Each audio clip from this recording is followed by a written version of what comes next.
한 주간의 경인 지역 주요 뉴스를 전해드립니다. 경기도 시군 가운데 화재가 가장 많이 발생하는 곳이 화성시인데요. 특례시 승격을 앞둔 도시 규모에 비해 소방 대응 능력은 부족한 실정입니다. 김대영 기자입니다. 23명이 숨진 화성 아리셀 2차 전지 공장 화재 참사. 가장 빨리 도착한 소방대는 전곡 산업단지와 불과 4.3km 떨어진 119 지역대였습니다. 신고 접수 9분 만에 도착했지만 진화와 인명구조를 동시에 펼치기에는 역부족이었습니다. 진압 인력 4명에 펌프차 1대와 탱크차 1대가 전부였기 때문입니다. 119 지역대란 소방서가 관할하는 최하 단위로 최소한의 인력만 배치돼 있습니다. 시설도 열악해 장비 관리는 물론 소방차를 세워두는 일마저 버겁습니다. 보시는 것처럼 공간이 굉장히 비좁아 소방차 탑승조차 쉽지 않은데요. 긴급 출동 시 어려움을 겪기도 합니다. 차를 차고 앞에 조금 살짝 빼놓은 다음에 그다음 탑승하고 출동하고 있습니다. 그러면 좀 출동 시간이 조금은 지연되는 경우도 있으시겠네요. 네, 약간은 지연될 수도 있습니다. 화성시가 산업단지가 많은 서남부권 119 지역대에 안전센터 격상을 경기도에 건의했습니다. 경기도에서 가장 많은 연평균 600여 건인 화재 건수에 소방관 1명당 담당 주민 수와 관할 면적 모두 도내 평균의 1.5배와 1.8배에 달하는 등 대응 능력이 한계를 넘어섰기 때문입니다.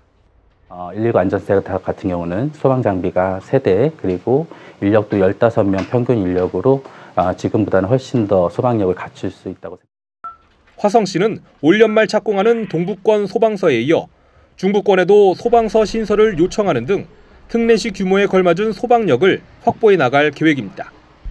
OBS 뉴스 김대영입니다.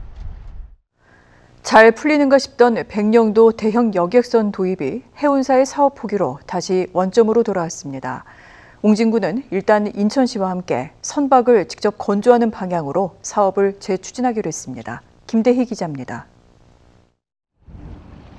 인천과 백령도를 잇는 여객선은 현재 2종류, 1,600톤 규모 코리아 프라이드호와 500톤 프린세스호가 주민과 관광객을 싣고 양쪽으로 갑니다.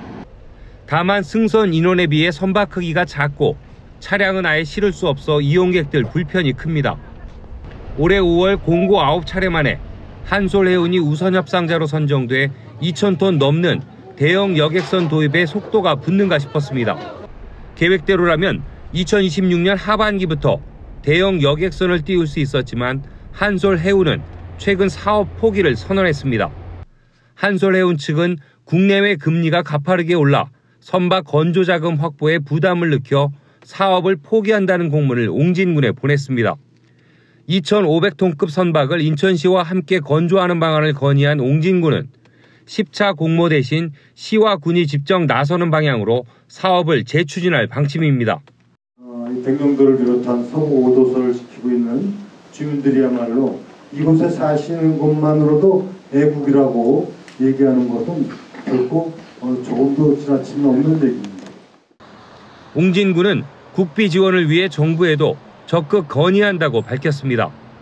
인천시와 군이 카페리를 직접 건조 운행하겠다며 특단의 방법까지 내세운 건데 앞서 약속한 1일 도서생활권 공약에 따른 셈입니다. OBS 뉴스 김대희입니다.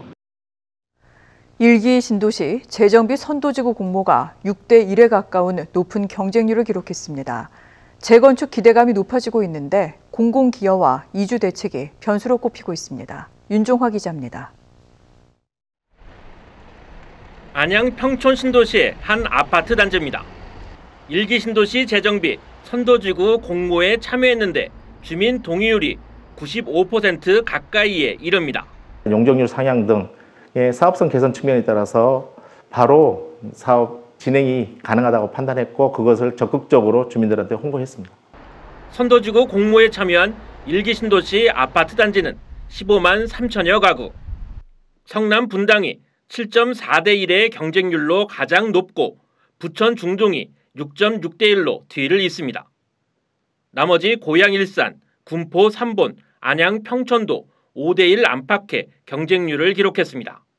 재건축 기대감이 그만큼 높다는 건데 변수는 있습니다.